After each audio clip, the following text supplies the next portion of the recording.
আসসালামু আলাইকুম। হ্যালো বন্ধুরা, বেসিক টুল টেকনিক আইডিও টিপস চ্যানেলে আপনাদেরকে স্বাগতম। আজ এই ভিডিওর মধ্যে দেখব কিভাবে আজকে ওয়াটারমার্কের একটি পার্ট শিখব। ভিডিওটি শুরু করার আগে অবশ্যই একটি সাবস্ক্রাইব করে পাশে থাকা বেল আইকনটি বাজিয়ে রাখবেন পরবর্তী ভিডিওটি পাওয়ার জন্য। আজকে আমরা ওয়াটারমার্কের একটি পার্ট শিখব। প্রথম প্রথমে আমাদেরকে মাইক্রোসফট ওয়ার্ড ওপেন করতে হবে। ওপেন করার পর এমন একটা পেজ আসবে। এখন উপরে লেখা আছে ডিজাইনের উপরে ক্লিক করব। ক্লিক করার পর এখানে লেখা আছে ওয়াটারমার্কে আমরা ক্লিক করব।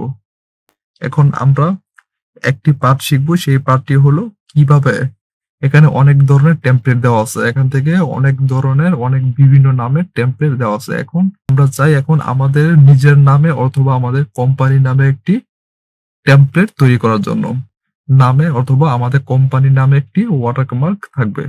আজকে আমি ওয়াটারমার্ক তৈরি করব। প্রথমে আমাদেরকে যেতে হবে, এখানে লেখা আছে কাস্টম ওয়াটারমার্ক, এখানে আমাদেরকে ক্লিক করতে হবে। ক্লিক করার পর এমন একটা বক্স আসবে। এমন একটা বক্স আসার পর এখানে দেখেন লেখা আছে নো ওয়াটারমার্ক, তারপর লেখা আছে পিকচার ওয়াটারমার্ক, তারপর লেখা আছে টেক্সট ওয়াটারমার্ক এখানে লেখা আছে। এখন দেখেন এখানে শো হয় নাই। আমরা চাইলে এখানে কোনো কিছু লিখতে পারবো না। যখন আমরা এখানে ক্লিক করব, টেক্সট ওয়াটারমার্কে ক্লিক করব, তখন আমাদের লেখাগুলো শো হবে, তখন আমরা এখানে সবকিছু লিখতে পারবো। আজকে আমরা শুধু শিখবো কিভাবে আমাদের নিজের নামে অথবা আমাদের কোম্পানির নামে একটি ওয়াটারমার্ক তৈরি করতে পারি। তার জন্য এখানে লেখা আছে টেক্সট, এই টেক্সটে আমাদের ক্লিক করতে হবে। এখন এই লেখাটা আমি ডিলিট করে এখন আমার নাম অথবা আমি নিজে আমার কোম্পানির নাম আমি এখানে দিব। এখন আমি আমার কোম্পানির নামটা আমি দিয়ে দিব। এখন দেখেন আমার কোম্পানির নামটা আমি দিয়ে দিছি। দিয়ে দেওয়ার পর এখানে দেখেন লেখা আছে লেআউট। আমরা এখানে প্রথমে diagonal, এটা আমরা দেখেন অ্যাপ্লাই করলে দেখেন আমি এই বক্সটা আমি একটু এদিকে নিয়ে আসি। এটা আমাদের যখন আমি এখানে অ্যাপ্লাই করব তখন আমাদের পেজের মধ্যে চলে আসবে।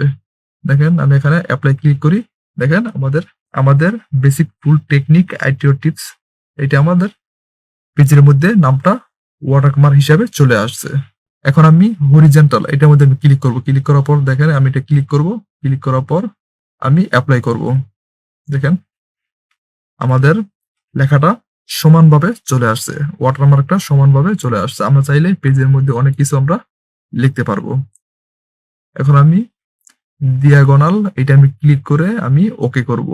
দেখেন ওকে করার পর দেখেন আমাদের এইভাবে আমাদের একটা ওয়াটারমার্ক চলে আসছে। আমরা চাইলে এখানে লিখতে পারবো।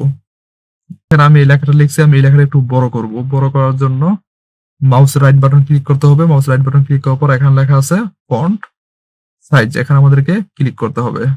এইভাবে আমরা আমাদের নিজেদের নাম অথবা কোনো কোম্পানির নাম অথবা কোনো লোগো দিয়ে আমরা একটি ওয়াটারমার্ক তৈরি করতে পারি।